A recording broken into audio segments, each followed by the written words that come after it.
Hey there. There it goes. Okay. Wow, that's really bright today. Sorry about that.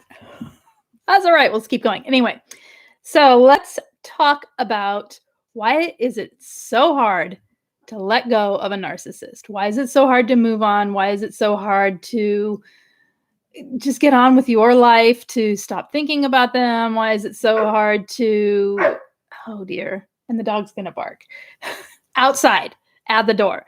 Um, and why is it so hard to, get over it, right? Like your friends might be saying, things like, it's been this long. Why aren't you over it yet? Why? Why is it so hard? We know, number one, that trauma bonds will keep it so that you have a very hard time letting go of a relationship with a narcissistic person. Trauma bonds happen because they've given you intermittent reinforcement. They have given you the love bombing and the devalue. They have intermittently dispersed good times with bad times. They love bomb you in the beginning, most of the time, not always, but most of the time there is a love bombing or an idealization phase where you are given so much attention, so much affection. I mean, like every relationship starts like this, but with the narcissist, it's more extreme, right? And then they take it away with the devaluing stage, and then they sprinkle it in now and then, never as good as it was in the beginning, always getting you to hope to go back to the beginning. Anyway, this creates issues in your brain. This creates actual chemical reactions in your brain that makes you start seeking the good times. It makes you start needing the narcissist. It bonds you to the narcissistic person. And there's entire videos on trauma bonding. So I'm going to end there with the trauma bonding, because this is about beyond trauma bonding, not just the trauma bonds. We can understand it. We can say, okay, I'm addicted. I should just go no contact and that'll make it all better. Right? But we know that that's not the end of it. It's not just that. So let's talk about the other stuff. How do you get rid of the guilt? Hello, guys. How do you get rid of the guilt from going no contact?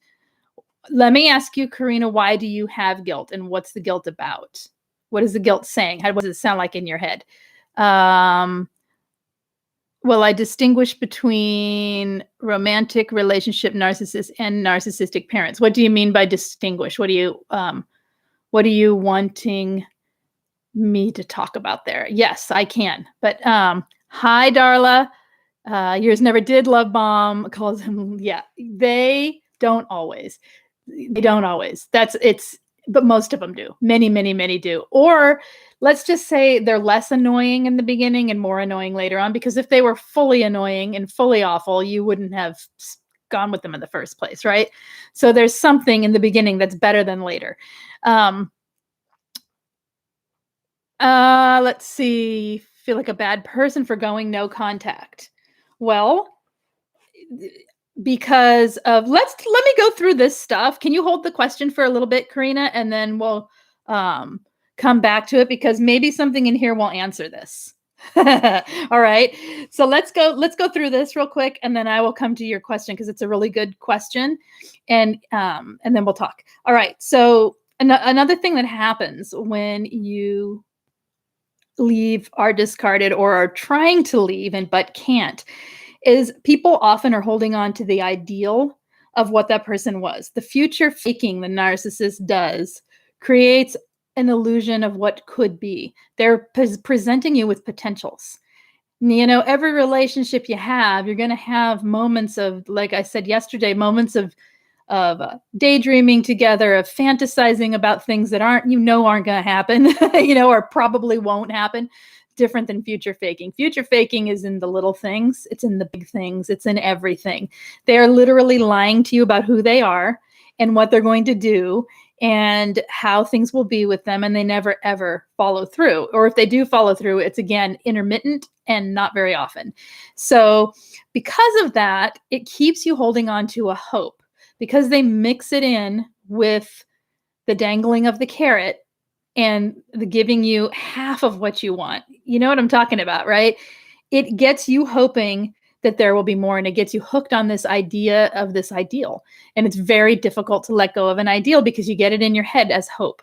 All right. Another reason that people have difficulty in leaving these relationships or letting go and especially after they've left, moving on, is the time that was invested into the relationship feels wasted. It feels like it's all for nothing. It feels like you've just spent however many months, days, years, weeks of your life and completely um, lost all that time if you let go. I can remember thinking, my gosh, I'm this age now, or I was however old, and I'm whatever I was at the time, mid 40s, late 40s, whatever, mid 40s, and thinking, what did I do? I just wasted all. If I move on, if I leave this, then what? I mean, it's too late. I've wasted so much time investing in this, right? It's very difficult because you have, especially as you get older, you feel like at this point in your life, things should be squared away and fixed, and you should be on a path, right? Okay, so that's another reason people don't leave, though. It keeps them reinvesting into this poor return. I just made a financial analogy. Okay, all right. Another thing people do often, well, not often, almost always, if there's trauma bonding, let's just say always, if there's trauma bonding, there's cognitive dissonance. When you have cognitive dissonance, your head knows one thing, your heart's saying something else, and you don't know where to look. You don't know which side to listen to because they're both screaming in your ear. So cognitive dissonance is hard. It creates a sort of amnesia that makes you forget the abuse. It makes you forget the horrible things that happen. It makes you, and this can happen at any time. It can happen years out. It can happen while you're in it. It especially happens while you're in it. It's why you stay often. But when you're talking about after you've already left and you still can't remember, it's why it's really important to write it down when you think of it, even if it's just little things like, I don't remember what happened, but there was an argument about a hairbrush. And you'll remember, parts of you will remember if you just write down the little hints. The parts will remember, and they'll break through the cognitive dissonance, and they'll tell the logic side of you to remember what actually happened.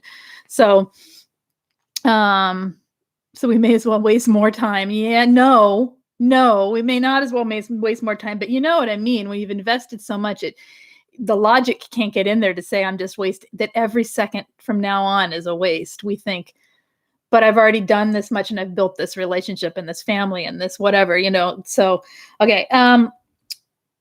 We tend to be people who see the good and the bad in people and can work through the bad to help them to reach their potential or to move toward their potential or whatever. You know what I mean? Like, we see their potential because most of them present a heck of a lot of potential to us. They just will never step up and be that because they can't get past their ego, and they're actually playing a game anyway, wearing a mask, and what you're seeing as potential is only actually a mask.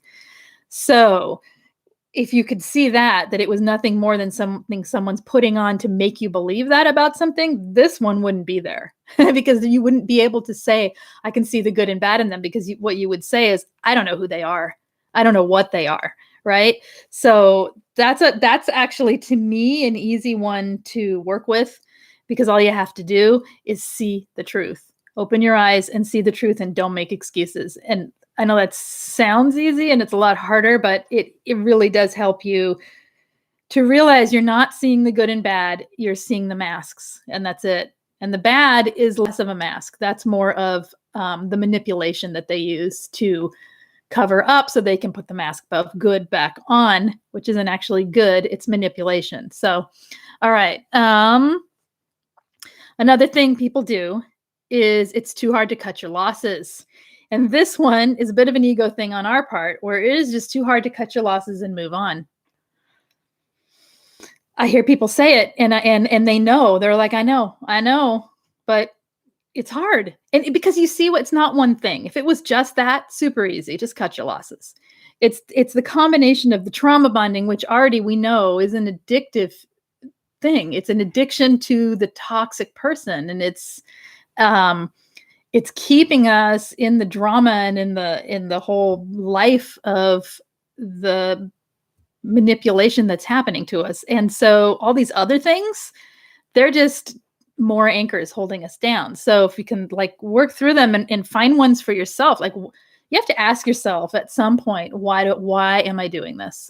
Why can't I let go? What is it? And truly be honest with yourself as you look for your own reason, because these are just some reasons. This isn't all the reasons. We all have our own reasons. I can tell you mine. It was as simple as I hate change. That simple. I hate change. Don't like it. Don't like it. So, but that's hard to face, because then that's like a really core thing in someone. And so you face it and you realize all these other things that are holding me on are my excuses to not allow change. And if I would just flick them away one at a time and face the fact that things got to change, I could get out. And I did. So, but truly, that was it. All right. Another reason that is difficult is it's a repeating pattern, and you actually don't know healthy. You've never had it. You don't know, you're in something unhealthy, but you don't understand from a felt and felt experience what the difference could be. And so you keep going, right? Another thing is oftentimes survivors have had unhealthy childhoods or traumatizing childhoods or narcissistic parents.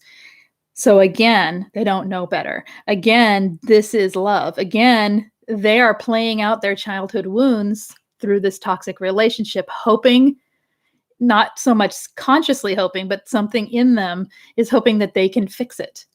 Right? I can fix things. I just keep replaying it. If I just keep doing it over and over again, it's what we get the white knight. A lot of male survivors tend to be the white knight types, where they want to go in and help fix things. They want to fix this broken person. They see the broken person. A lot of empathic female survivors are as well. We see the broken person and we know we could. We know if we gave enough love, it would fix it, but it won't. All right. So these unhealed childhood traumas and wounds can really hold us to more toxic people in our life. It's like, if you want to talk about being a narc magnet, that's it. In my opinion, that's the magnet. You got to stop. You got to take care of yourself, heal yourself, work on these childhood wounds, and learn to create boundaries and learn to give your empathy toward people who actually deserve it. And by that, I mean, aren't going to use you for it. All right. Another thing is, what did I say here? That you are using, this is a strength that then turns into something that holds you in place sometimes. You're using your intelligence, your intellect, and your logic to rule over your feelings. You're disassociating through logic. Guilty. That's, yeah.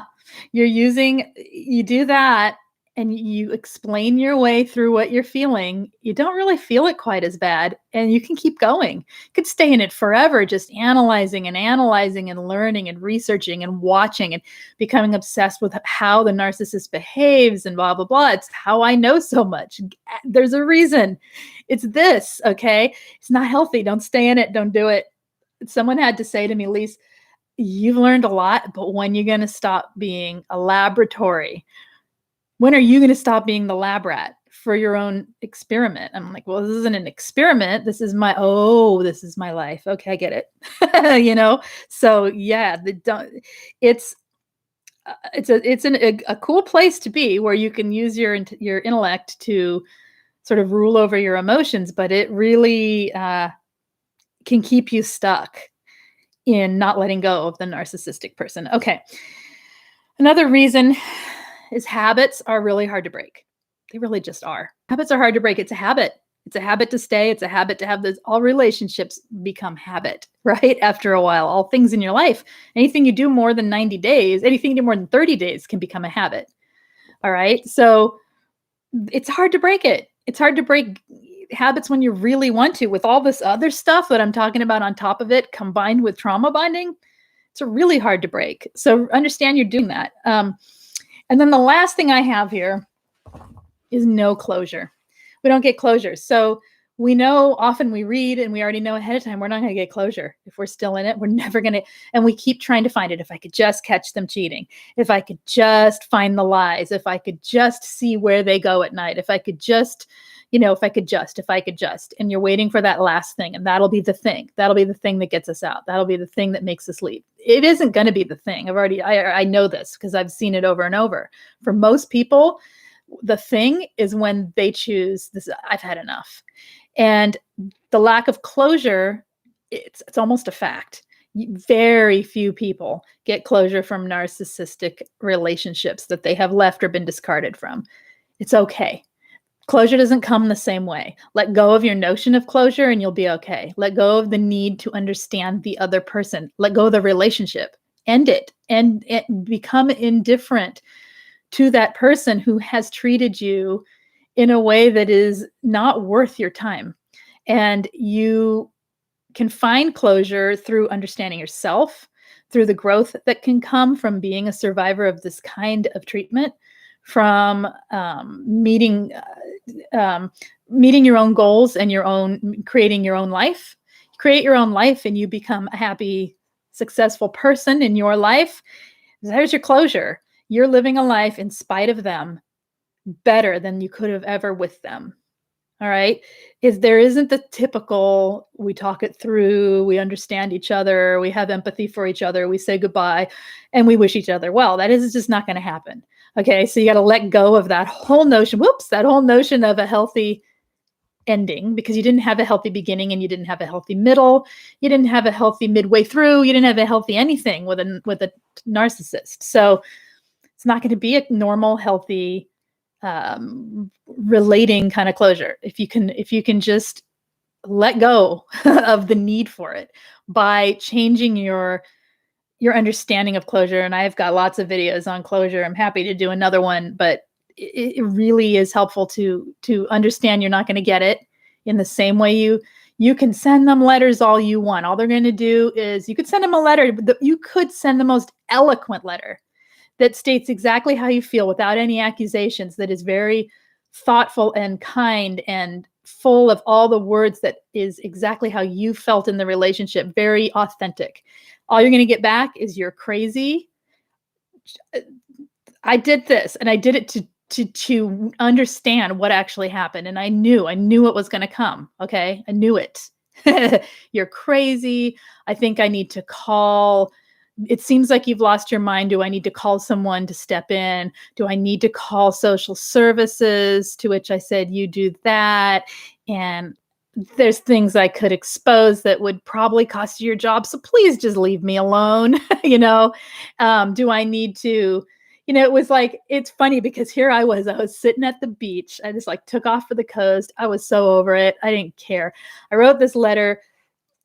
I knew I wouldn't get closure from it, but I also wasn't sure quite what do they actually do? I was really curious. So I sent it. It was an email letter, right? And it was written in the language I knew he could understand, and the kind of words I knew he could understand, that that if it came from anyone else, he would have read it very thoughtfully. But coming from me, he read it as an all-out attack, because I very much called out every behavior without pointing a finger. It was written really well, okay? And here I'm sitting at the beach, not giving a care in the world. 3 days later, I get a text back saying I'm crazy. I must have lost my mind. Am I okay? Am I am I going off the deep end? And I'm thinking, wait, I'm sitting here with a drink in my hand, doing nothing but kicking back. No, I'm fine. What? So you see, they're gonna come back with, you're this, you're that, or they're just going to ignore it, or they're going to say, oh, is that so? You're this, you're that. It's never going to. So no closure. Let it go. It's not going to happen. All right. I'm going to read what you guys have to say. Those are some of the things that could happen to you if you are trying to leave, have left, were discarded, or even years later when you're wondering, why can't you let go? Go through the list, see if there's anything that resonates with you, if it sounds true for you. If not, ask yourself very honestly, what is it? What am I hanging on to? Get some coaching help if you need it. Get some therapy if you need it for that specific thing even, and talk it through. Sometimes that helps to sort of flush it out from your mind so that you can work on the things that you need to and heal. All right. Let's see here. What's going on? I'm going way back here. I'm all up in your face today. Let's see. Okay, so let's go back to Karina. How do you get rid of the guilt?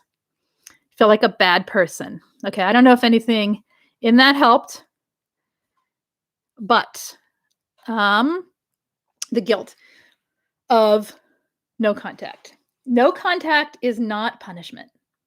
No contact is a boundary that is being set to keep the peace in your life. You're allowed peace in your life. You're allowed to choose who is and who isn't in your life. You can go no contact without malice, right? Even if you're angry, even if you don't like them, even if you could just like, oh, obviously something is pulling on you to make you feel like a bad person. I would look at what it is. Where'd that come from? Where did that? Is it with a parent? If it's with a mother, yeah, there's always that guilt because mother narcissists lay the guilt on from birth to their children, right? They lay that guilt on. You're basically weaned on that guilt that you're there to provide for her. You're there to take care of her emotions. You're there to you owe her because you were born. So if it's that, realize it's what it is. And you might have to just talk yourself through the guilt if that's the case and say, this was put there. This is a button put there by her. And now it's being pressed about her. It's all it is. I can go on with my day. All right. or accept it. I feel it. All right. I'm going to move on. It doesn't really need to mean a whole lot. I've got kids right out the window, like yelling and playing. So it might get loud. Okay. So let's keep going. And they are literally staring in the window at me. What are you doing, Mom? Okay. Let's see. And this is like where you can't wait. I could mute it and tell them I don't have a mute because I'm not on Zoom. That's okay. We'll just let's see. If I missed a question, I'm struggling to read through these right now. Your excuse, Refiner Morgan saying my excuse was that I hated the process of moving from one living space to another. I know. You see, it's funny, right? We find these little excuses. It's not funny. It's the way it is. There is a deeper reason, right? But we have these excuses we tell ourselves. Hey, Jack, and hey, Bonnie, and Bill. Bill Sims says, what can help is write down the 5 deal-breaking behaviors they engage in to make you say goodbye. Yes, that can help. A lot of people hate change. It's hard. Okay. Let's see. Who else?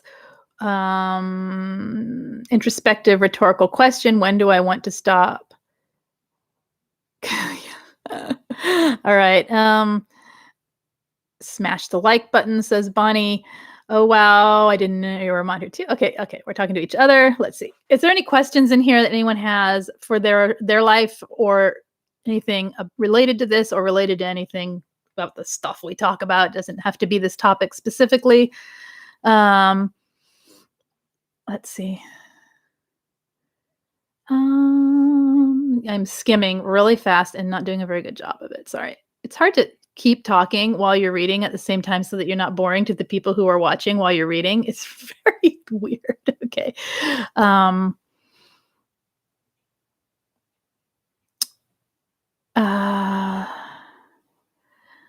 Okay. All right. I'm not seeing any questions. Oh, I'm glad it is helpful, Bill. Practical, insightful, and empowering. I like it. Okay. No, there aren't many questions. Phew, thank you. I'm just sitting here reading. Okay, you guys, I guess that's it then. I hope that is helpful for today. I'll see you probably in a couple days. I don't know, maybe tomorrow, maybe in a couple days. Any topics anyone ever has, go ahead and add them to the main comments and I will gladly talk about it. If you ever have questions or things for your own life, any live stream we do is also a Q&A while I'm here. So go ahead and hit me up with anything you need. Make sure you check out in the description of every video, check out the links. There's links for group support. There's links for group coaching. which is ongoing. We cover everything from being raised by a narcissist, narcissistic parents, narcissistic, we cover everything from for your life if you've had dealt with a narcissist. So, or a toxic person or anything like that. So check it out. If you need individual coaching, there's links there as well. And if not, hit subscribe, hit thumbs up, and I'll see you guys later. Bye-bye. There we go.